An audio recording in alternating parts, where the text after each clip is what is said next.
В 2023 году впервые за всю историю человечества новые миллиардеры получили по наследству больше денег, чем заработали сами. Около 150 миллиардов долларов было унаследовано, около 140 создано. Эпоха «сделай себя сам» официально закончилась. В ближайшие 20 лет только в США по наследству перейдет около 84 триллионов долларов, крупнейшая передача богатства за всю историю. В 2009 году общее семейное состояние по всей стране составляло около 38 триллионов долларов с учетом инфляции. Но перенесемся в 2022 год, и это общее состояние выросло более чем втрое, до 140 триллионов долларов.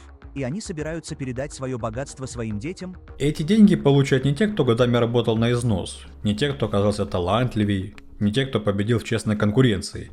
Эти деньги просто перейдут по наследству, через завещание. Завещаю всю свою собственность, как в виде денежных средств, так и все остальное, целиком и полностью Марти Кабрера.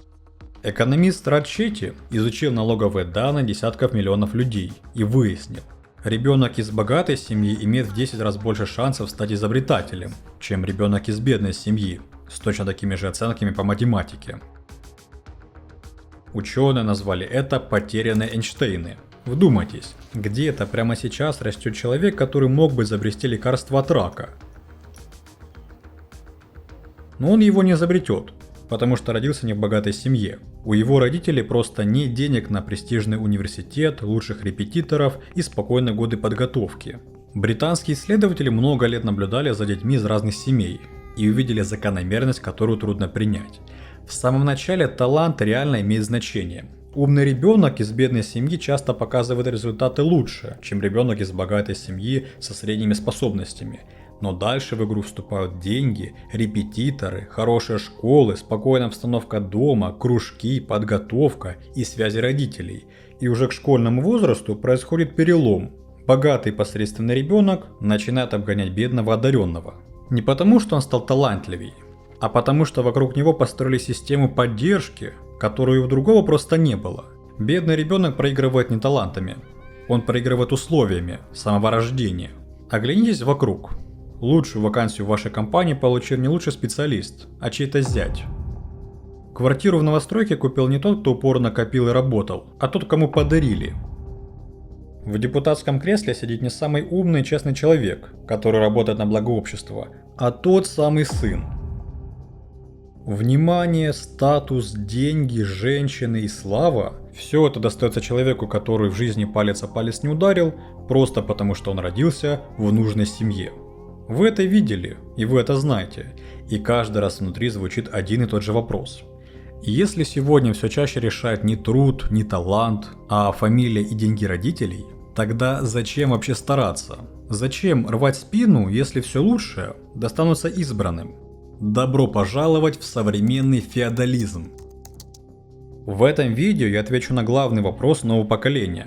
Почему все чаще кажется, что стараться больше нет смысла? Почему один человек годами работает на износ, чтобы просто выжить, а другой получает квартиру, связи, статус и власть просто по факту рождения? Почему труд и талант все чаще проигрывают наследству, фамилии и деньгам родителей? И если мир снова превращается в закрытый клуб для избранных, что же тогда делать всем остальным? Я не буду обвинять богатых, а тем более их детей, только за то, что им повезло родиться в нужной семье. Это слишком примитивно, и в истории мы это уже неоднократно проходили. Мы поговорим честно о неравенстве, наследстве и новом феодализме, о том, как деньги превращаются во власть, власть в связи, а связи в еще большее преимущество для следующего поколения. Мы разберем, почему зумеры все чаще задают вопрос, а зачем стараться? Почему это не лень, не слабость и не зависть, а реакция на систему, где стартовые условия очень сильно отличаются. И главное, мы поговорим не только о проблеме. Я покажу, куда мы идем, чем это может закончиться и что можно сделать, чтобы эта игра снова стала честной. Теперь ход за тобой. Сдаться этой системе или начать...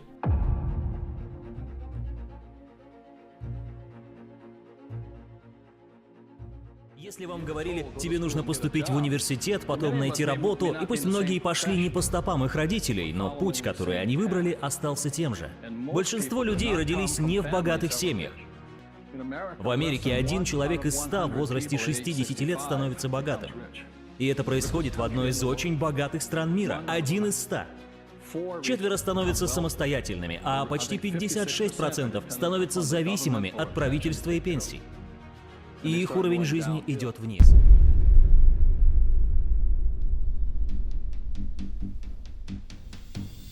Старшие называют это ленью, психологи – подростковой беспомощностью. Но давайте назовем вещи своими именами. Зумеры не сломались и не обленились. Они просто провели холодный трезвый расчет. Посмотрели на правила игры и поняли, что эти правила написаны не в их пользу. Это нечестная игра. Смотрите, как выглядят эти правила изнутри. Ты учишься 12 лет в школе, потом 4-6 лет в универе, нередко в долг. Ты приходишь на рынок труда и видишь вакансию мечты с пометкой «Стартовая позиция, опыт от 3 лет». Так что, лучше сядьте и расскажите, почему я должна нанять человека без грамма опыта. Как получить опыт без работы? Через стажировку. А лучшие стажировки в лучших местах обычно не оплачиваются. Кто может работать бесплатно, снимая жилье в столице, ради того самого опыта в 3 года? Только тот, кого содержат родители. Хоть представляешь, сколько стоит тебя вырастить и сколько денег лично ты бросаешь на ветер ежедневно? Неоплачиваемая стажировка – это не лестница наверх, это нечестная конкуренция. Это фильтр по деньгам, замаскированный под меритократию. Фильтр, который отсеивает бедных еще до первого собеседования. Вы точно из богатой семьи? Допустим, ты прорвался. Пашешь 3 года, тащишь все на себе, сидишь до ночи. Открывается позиция руководителя. Ее получает парень, который пришел полгода назад и путает название отделов. Фамилия у парня знакомая, как у владельца компании. В этот момент в голове любого человека происходит переоценка всей модели мира. Он понимает, усилия и результат в этой системе связаны не напрямую, а через фильтр, к которому у него нет доступа, и экономисты подтверждают его интуицию цифрами. Исследование Франциско Переса Гонсалеса показало, компании, где руководство передавали наследнику, систематически работают хуже компаний, где наняли профессионала со стороны. То есть кумовство – это не только несправедливо, это еще неэффективно. Сын начальника буквально сжигает стоимость компании, в которой работают сотни талантливых чужих детей. А теперь умножьте этот опыт на поколение. В Италии экономисты проследили фамилии в реестрах престижных профессий. Нотариусы, фармацевты, адвокаты и нашли одни и те же династии на протяжении веков.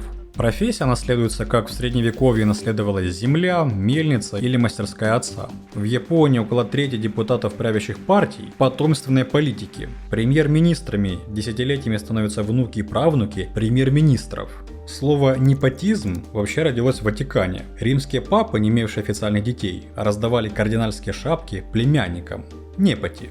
16 век и 21 век. Механика не изменилась ни на миллиметр, изменился только дресс-код. И вот, когда молодой человек складывает все это вместе, фильтры на выходе, потолок из чужих фамилий, диплом, который не окупается, он делает вывод. Он понимает, я не слабый, просто мне раздали карты без единого козыря. Это не эпидемия лени, которая вдруг одновременно накрыла десятки стран с разной культурой. Это одинаковая реакция молодежи по всему миру на одну и ту же.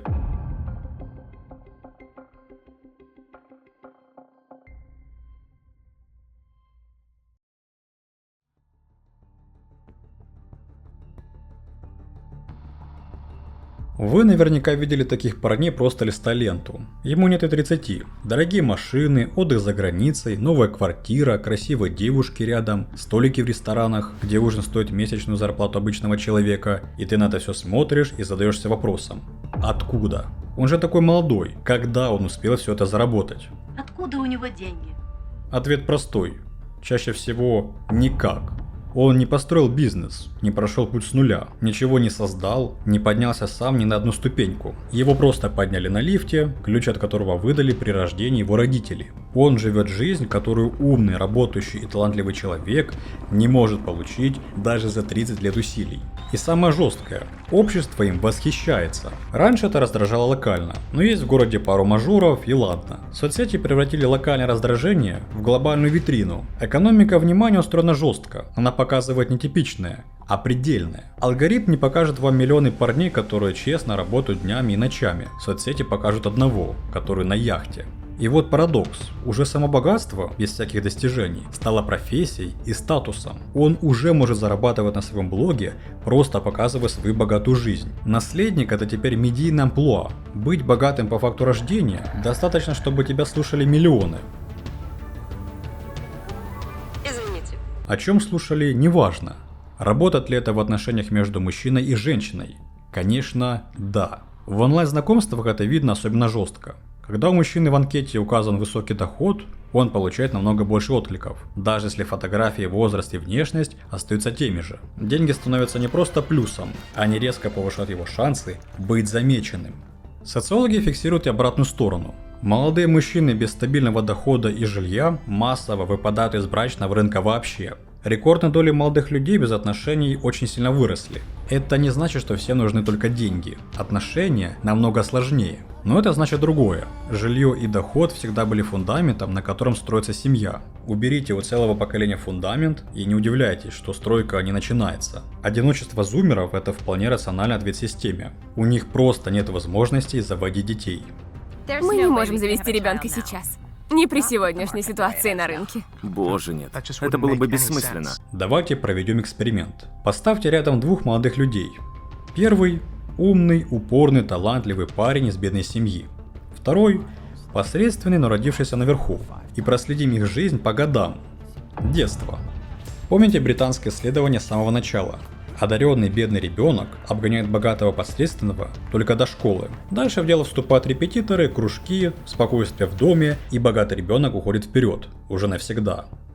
Юность. Первый с подросткового возраста идет работать на полставки, чтобы были хоть какие-то карманные деньги, и если получится, помогает родителям. Второй в это же время идет на подготовительные курсы, занимается здоровьем, внешним видом, социализацией, отдыхает, заводит полезные знакомства и спокойно готовится к следующему этапу жизни. Один уже тратит силы на выживание, другой на развитие. Университет. Первый выбирает не лучший вариант, а тот, где дешевле и ближе, потому что у него нет права выбрать мечту, он выбирает то, что семья может потянуть. Второй выбирает иначе, где престижнее, где сильнее окружение, где полезнее знакомство, потому что главный смысл хорошего универа – это не диплом и не знания, это выходной билет в нужный круг людей, это пропуск в высшее общество, где будущие начальники, партнеры и наследники знакомятся друг с другом еще до первой работы. Карьера. Первый рассылает резюме впустую, за второго уже договорились. Жилье. Первый считает ипотеку на 30 лет, второму дарят квартиру на свадьбу. И он с чистой совестью говорит у себя в инстаграме, что просто много работал, у каждого получится, главное стараться. Первый, даже добившись чего-то, всю жизнь выгрызал себе каждый шаг. Работал, терпел, падал, снова вставал и платил полную цену за каждый метр наверх. А второго туда просто вынесли на руках. И скорее всего оба искренне верят, что получили все это по заслугам. Справедливо ли это? Не спешите с ответом, потому что сейчас мы зададим тот же вопрос, но уже с другой стороны. И поверьте, здесь все намного сложнее, чем кажется на первый взгляд.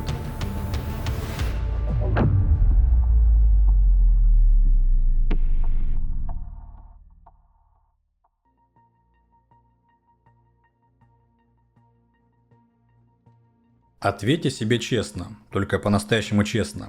Если бы у вас были дети и большие деньги, что бы вы сделали в первую очередь?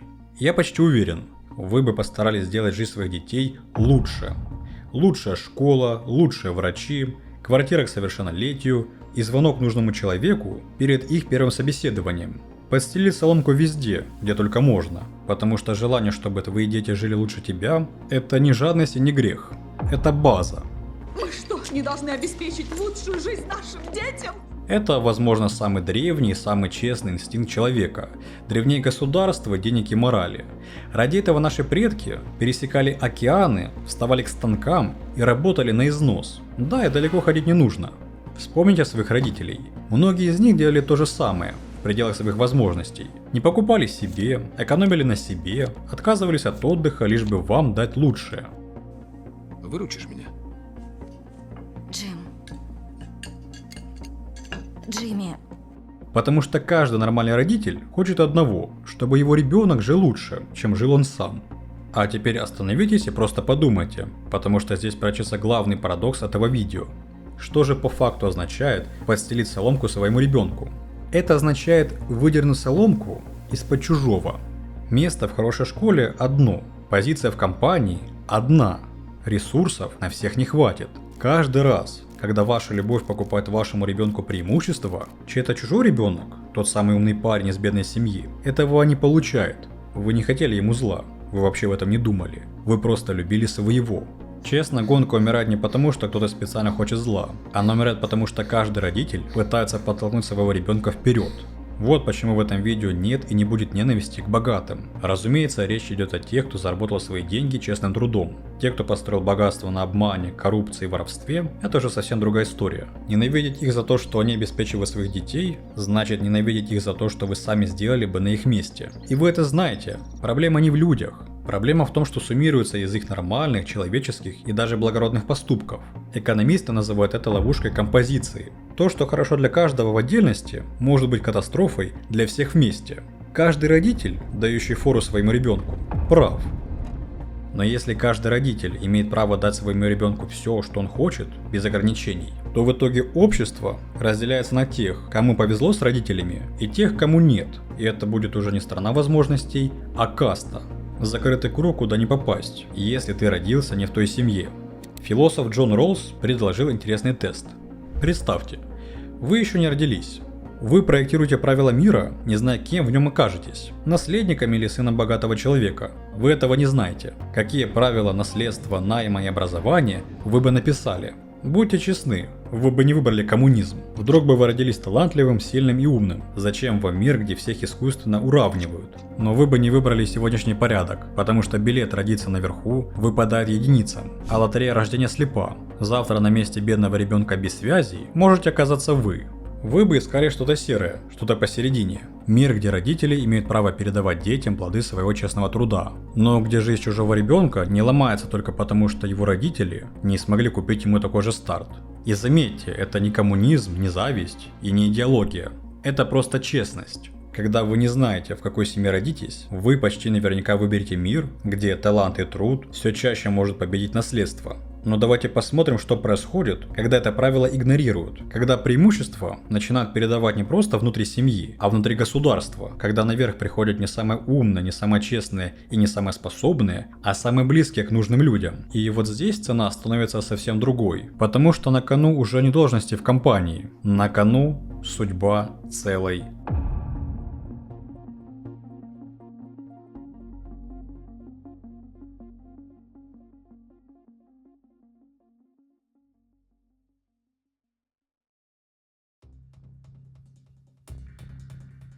Все, что мы разобрали на уровне семьи и компании, это цветочки. Настоящая цена кумовства открывается на уровне государства, потому что в фирме сын начальника разоряет семейный бизнес. Роберт, в прошлый раз ваши инвестиции чуть не разорили семью. В государстве разоряет целый народ. Начнем с механики. Коррупция и кумовство – это один и тот же процесс на разных этажах. Распределение ресурсов не по способностям, а по родству. По оценкам международных организаций, мир теряет на коррупции порядка нескольких триллионов долларов в год. Суммы, сопоставимые с экономиками целых стран. Но деньги не главная потеря. Главная потеря хуже. Когда должность занимает нужный, а не способный, страна получает двойной удар. Наверху сидит некомпетентный человек и принимает плохие решения. А внизу компетентный смотрит на это и перестает стараться. Или уезжает в другую страну. Утечка мозгов – это не когда людям мало платят. Это когда человек понимает, выше ему не подняться, потому что потолок держится на чужих связях. История ставила этот эксперимент много раз, и результат всегда одинаковый. Самый наглядный случай. Венеция, 13 век, богатейший город планеты. Его секрет – социальный лифт под названием Коллеганса. Молодой человек без гроша мог войти в долю морской экспедиции своим трудом и знаниями, и через пару рейсов стать купцом. Свежая кровь постоянно поднималась наверх, и город расцветал. А потом старые семьи решили, что конкуренция им надоела. В 1297 году они провели закон, вошедший в историю как Сирата – закрытие. Членство в Большом Совете стало наследственным. Список правящих семей буквально записали в Золотую книгу. Элита закрылась, лифт заварили, и богатейший город Европы начал медленно угасать, пока не превратился в красивый музей для туристов. Экономисты Аджемоглу и Робинсон приводят Венецию как хрестоматийный пример. Элиты, которые закрываются, убивают курицу, несущую им же золотые яйца. А есть ли обратный пример, где лифт чинили специально и давали возможность подниматься простым людям? Есть.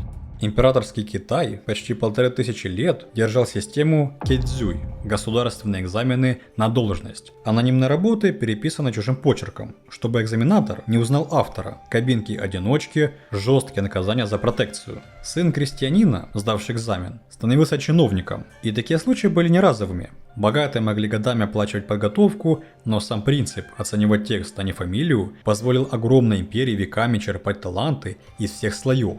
Да мне плевать, кто твои родители. Облажаешься, я тебя уволю. Обратите внимание на главное. Китайцы не пытались сделать элиты честнее. Они не читали им лекции о морали и совести. Они сделали умнее. Построили систему, где одной совести было недостаточно. Где человека проверяла процедура, а не чьи-то обещания быть честным. Ты обещал мне быть рядом. Итак, картина собрана. Семья, компания, брачный рынок, государство. На каждом этаже один и тот же механизм. Родственные связи побеждает целеустремленность, наследство побеждает труд, фамилия побеждает талант. Капитал, как показал Piketty, растет на 4-5% в год. Экономика и зарплаты на 1-2. Деньги, которые лежат, обгоняют деньги, которые зарабатываются. Просто по арифметике. Это и есть новый феодализм. Система, где главный ресурс не создается, а передается. Диагноз поставлен. И теперь возникает главный вопрос. Какое лечение можно предложить?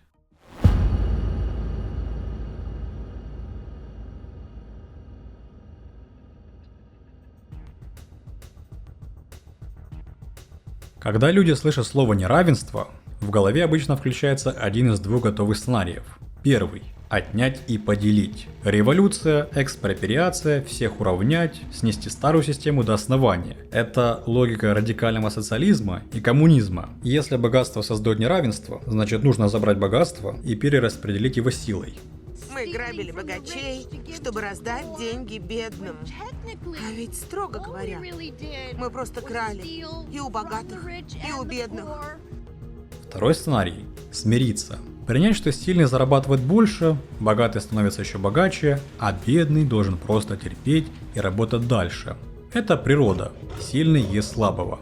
Оба эти варианта – ловушки. История уже проверила их на людях. Революции, отменявшие собственность и наследство, заканчивались тем, что привилегии просто меняли форму. Вместо денег наследовались партбилеты, прописки и доступ к спецраспределениям. Номенклатура тот же феодализм, только в сером пиджаке, а смирение так было всегда приводило в Венецию после Сираты, в красивый мертвый город. Значит, выход не слева и не справа, он там, куда никто обычно не смотрит, потому что он не белый и не черный. Выход называется институты. Институты – это скучное слово, поэтому скажу проще. Институт – это правило, которое заставляет систему работать честно, не замечая людские пороки. Слабые, корыстные, уставшие, любящие своих детей и думающие в первую очередь о себе. Хорошее правило не требует, чтобы все были святыми. Оно просто не дает человеку использовать власть, деньги или фамилию против остальных. Институт – это как независимый арбитр, который не смотрит на фамилию, деньги и связи. Он работает только по заранее установленным правилам. Помните китайские экзамены? Гениальность Кэйдзюй была не в том, что экзаменаторы были честными, а в том, что работы переписывались чужим почерком. И честность стала не нужна. Это и есть формула.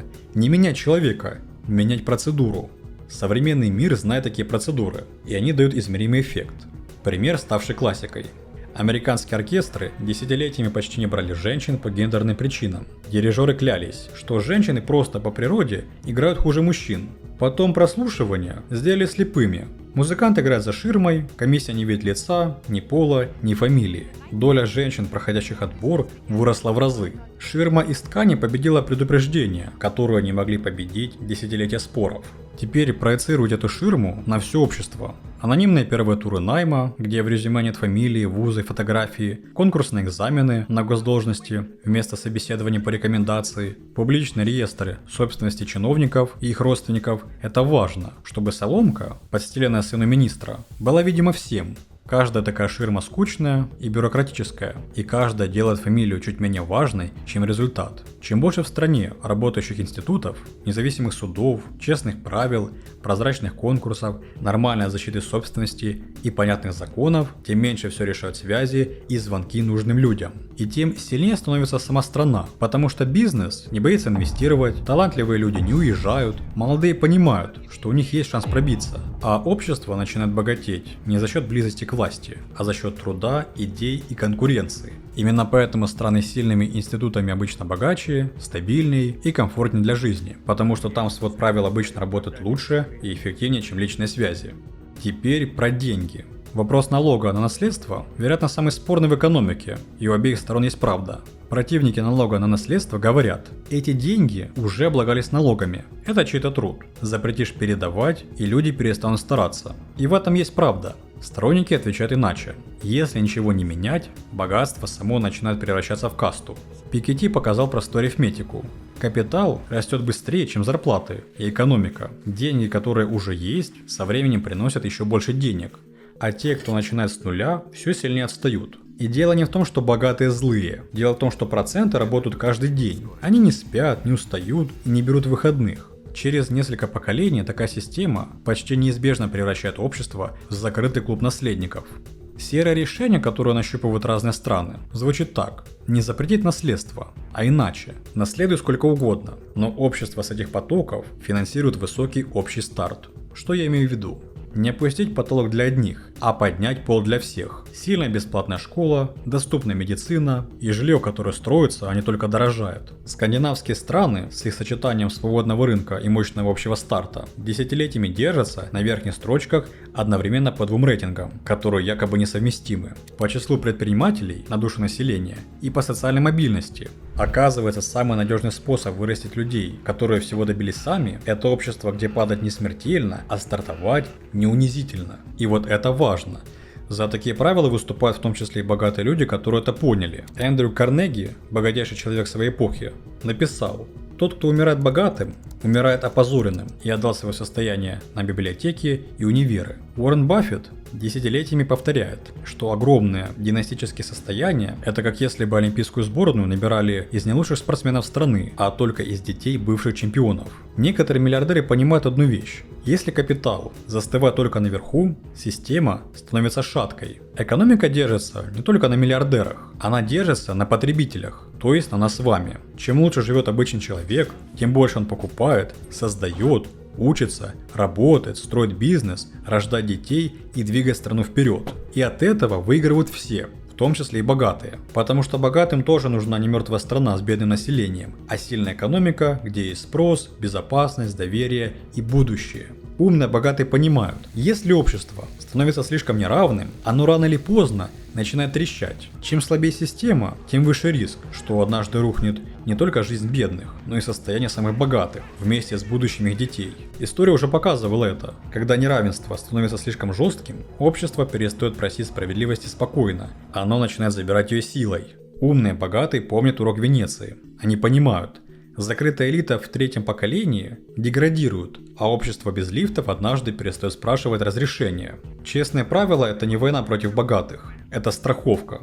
Выгодно и наверху, и внизу. Но институты меняются годами, а ваша жизнь идет сейчас. Поэтому что делать конкретно вам? Сегодня в мире, где правила пока такие, какие есть.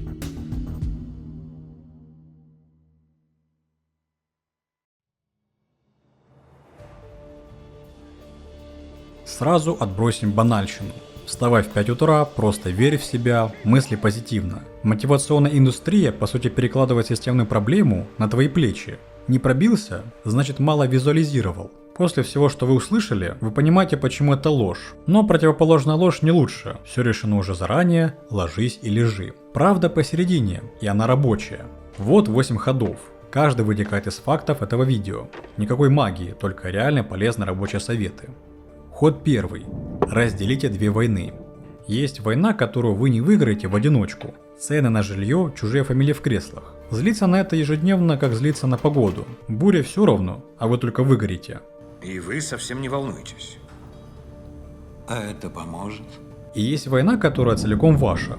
Это навыки, здоровье, репутация, внимание и деньги, которые приходят через ваши руки. Философы Древней Греции назвали это дихотомией контроля, и за 2000 лет умнее ничего не придумано. 90% хронической тревоги – это попытка воевать на чужой войне. Каждое утро, открывая новость о том, как несправедлив мир, вы тренируете единственную мышцу – мышцу бессилия. Оставьте системе то, что не можно изменить в одиночку, и заберите себе то, что реально в ваших руках. Ход второй. Бейте туда, где у нового феодализма есть слабое место.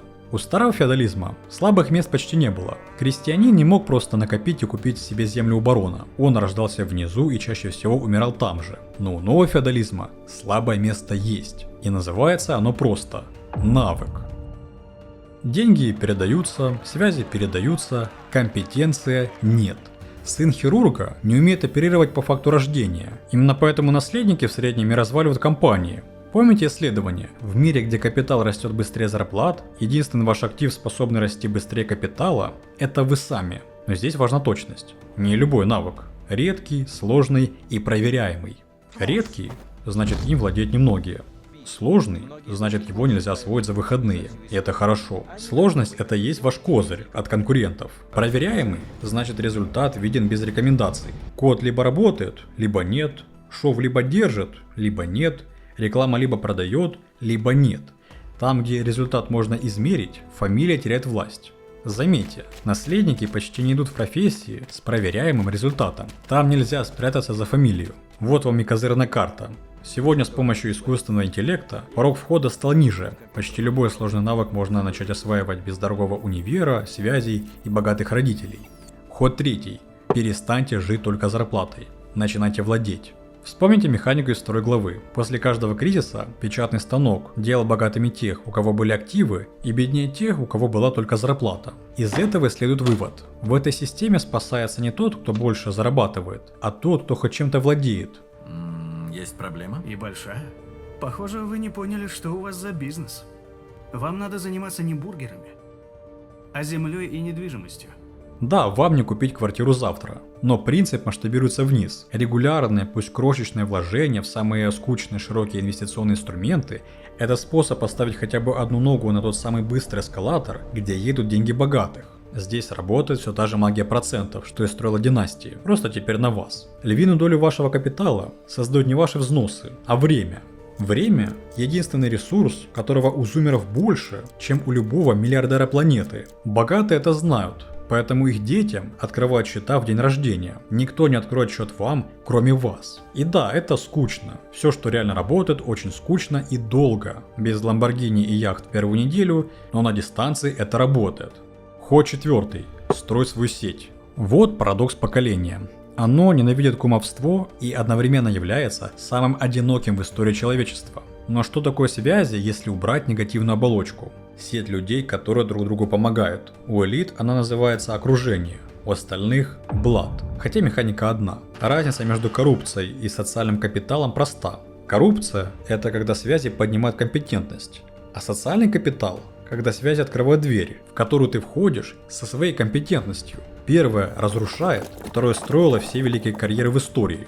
И у социолога Марка Грановетера есть открытие, которое обязан знать каждый, кто ищет работу. Большинство лучших вакансий люди находят не через близких людей, а через слабые связи. Приятелей, бывших коллег, знакомых. Близкие друзья знают те же вакансии, что и вы. Дальние знакомые живут в других мирах и приносят информацию, которой у вас нет. И вывод предельно понятный. Ваша сеть – это не 10 лучших друзей, а 100 человек, которые помнят вас как надежного знакомого, который когда-то им помог. Помогайте первым, не считая. Отвечайте на сообщения, доводите общение до конца. Репутация надежного человека – единственный капитал, который не облагается налогом, не сгорает в кризис и не требует наследства. Ход пятый. Выключите чужую витрину. Боль поколения не столько бедность, сколько постоянное сравнение. Крестьянин не видел спальню барона. Вы видите завтрак миллиардера в реальном времени. Так вот, сравнение – идеальная деталь машины неравенства с кнопкой «выкл» в вашем кармане. Лента показывает вам верхний процент планеты и называет это нормой. И вы сравните свои будни с чужим маркетингом. Исследования цифрового благополучия фиксируют. Несколько недель без пассивного скроллинга дают измеримое падение тревожности. Но есть прием лучше, чем просто удалить соцсети. Снимите направление сравнения. Психологи знают, сравнение вверх с чужими отравляет, а сравнение назад с собой лечит. Единственный честный соперник, у которого те же стартовые условия, что у вас, это вы год назад. Все остальные бегут другую дистанцию, по другой дорожке и сравнивают себя с другими. Абсолютно бессмысленно. Вы плывете сами, а кто-то с рождения стоит на корабле. Заведите привычку раз в полгода письменно отвечать на один вопрос. Что я умею, имею и понимаю такого, чего не умел и не имел и не понимал год назад. Ход 6. Берегите тело. Это ваш стартовый капитал. Звучит банально, но это база.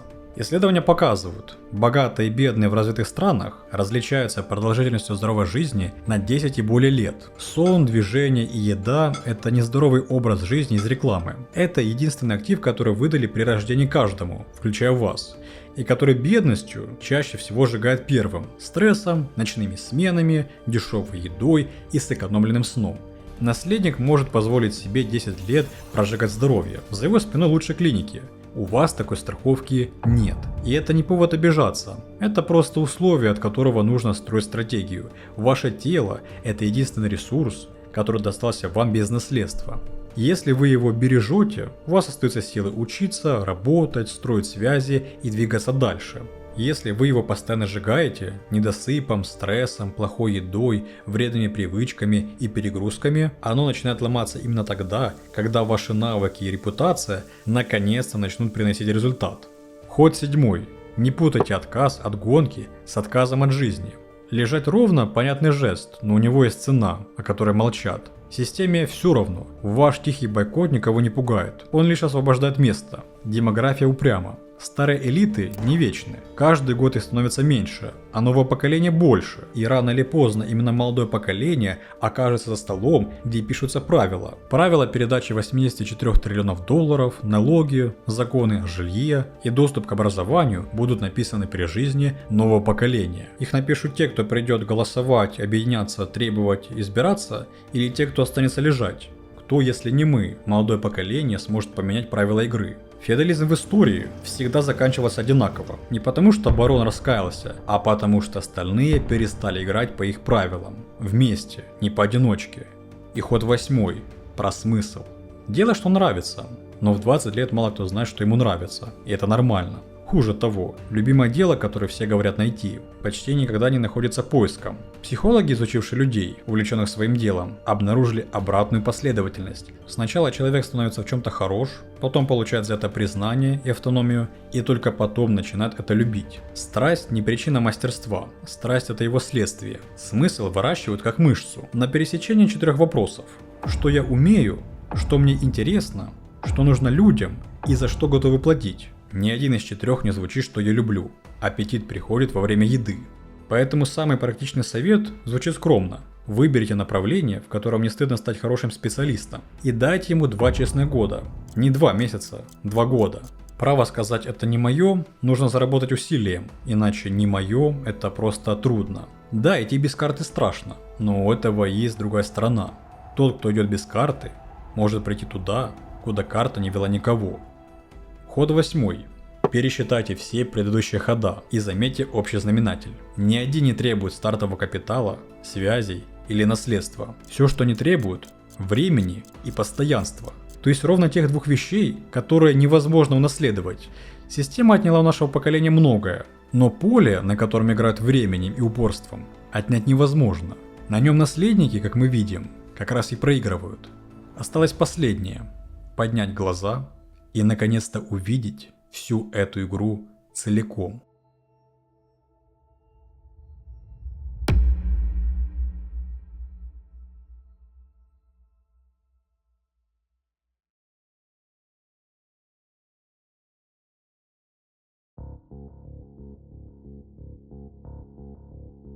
Да, новый феодализм реален. Наследство впервые обогнало честный труд. Потерянные Эйнштейны теряются прямо сейчас, в соседних дворах. Посредственность с фамилией системно обходит талант. Ваше ощущение, что стараться бессмысленно, не слабость и не зависть. Это точно считывание реальной жизни. Вы не слабые, вы все видели правильно. Такой современный мир. В современном мире нет одного злодея, которого можно было победить, и все станет хорошо. Желание, чтобы наши дети жили лучше нас, лежит в каждом из нас. Поэтому ненависть к богатым не просто бессмысленна, она бьет мимо цели. На их месте вы бы делали то же самое, и вы это знаете. Целиться нужно не в людей, целиться нужно в правила, в те скучные серые процедуры ширмы, которые позволяют родителям любить своих детей, не хороня при этом чужих. Так уже делали. Экзамены вместо фамилии, слепые прослушивания вместо собеседований, публичные реестры вместо закрытых договоренностей. Это работает, просто у нас это забирают. Если вам меньше 30, запомните 3 вещи. Первое. Ваши трудности не выдуманы. Они давно измерены наукой. У них есть названия, четкие причины и цифры. Вы имеете право говорить о них вслух и не выслушивать каждой рассказки про ленивое поколение. Второе. В истории еще не было молодых, которые видели бы устройство игры так ясно, как видите вы. А система, которую видно насквозь, уже не может быть вечной. И третье. У нового поколения на руках 2 ресурса, которые не передаются и не унаследуются. Это время и число. Временем играют в долгую. Навыки, скучные накопления, здоровье и репутация. Числом играют вместе. Каждый год вас становится больше за столами, где пишутся правила. Худшее, что вы можете сделать с этими козырями, не разыграть их вовсе.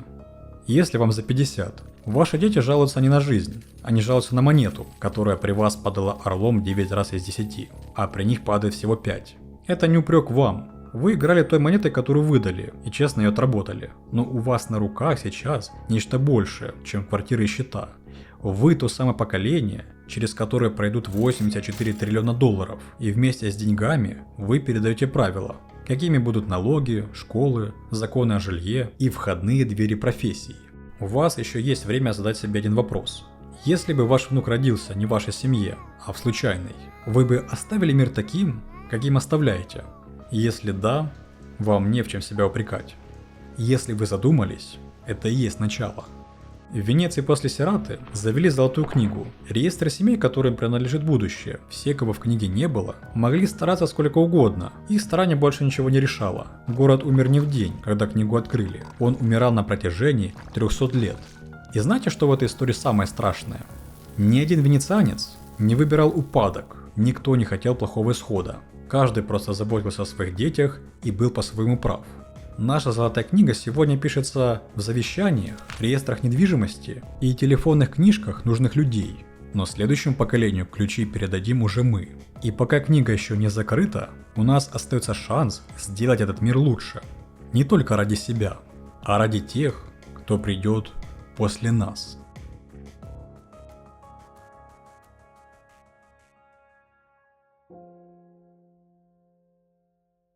Верхние 40% населения в среднем тратят в 5 раз больше денег на образование своих детей, чем те, кто находится в нижних 60%. Другими словами, большинство людей сталкивается с тем, что элита тратит в 5 раз больше денег на образование своих детей.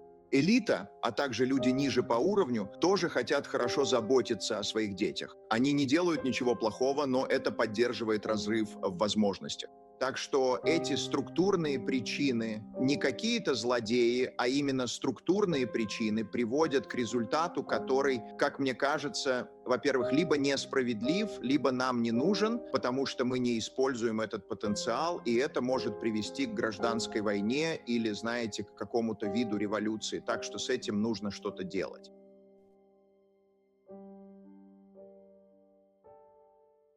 Благодарю, что досмотрели до конца. Если видео понравилось, подпишитесь, поставьте лайк, так я буду выпускать новые ролики чаще. Если желаете что-то добавить или не согласны с каким-то моментом, пишите в комментариях, я обязательно его прочитаю и отвечу. Еще больше важных мыслей, свежих новостей, которые реально влияют на наш мир, твои финансы и на твое будущее в моем телеграм-канале. Там все самое важное. А с вами был Влад, канал Код Денег. Увидимся.